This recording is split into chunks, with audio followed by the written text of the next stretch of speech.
ऐसा होता है। और मेरे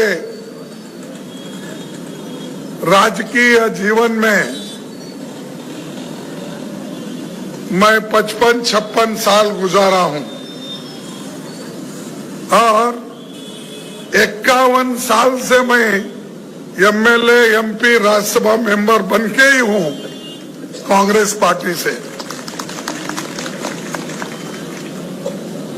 एक दिन भी मुझे आपने फुर्सत नहीं दिया, आपने मुझे चुनते ही रहा। मैं 12 इलेक्शन में 11 इलेक्शन जीता। ये एक ही इलेक्शन, वो भी बीजेपी वाले प्रधानमंत्री, होम मिनिस्टर, सभी मिनिस्टर, सभी ने मेरे किले पे दावा किया और वो अपने अपने चाल चल के मुझे चुनाव में जैसा उनको शिकस्त देना चाहते थे, उनके मन की इच्छा पूर्ति हो गई।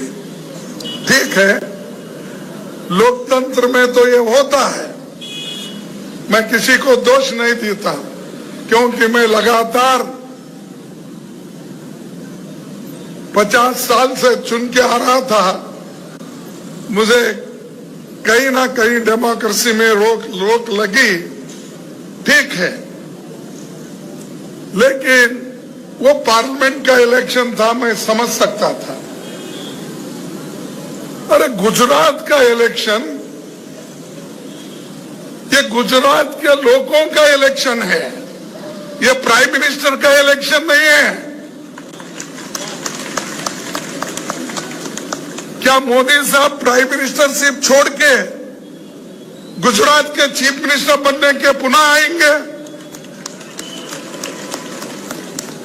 क्योंकि कहीं भी जाओ, भाइयों और बहनों,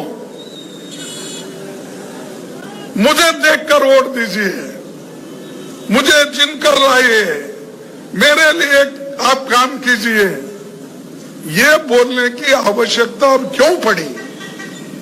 आज तक तो नहीं बोलते थे आप, आज तक तो बीजेपी को वोट दो, या यहाँ के जो नेता, जैसा हमारे तरफ से, कांग्रेस के तरफ से ठाकुर साहब वोट मांगते हैं, उनके साथी मांगते हैं, वैसा यहाँ के लोग अगर चुनाव प्रचार करते तो ठीक था।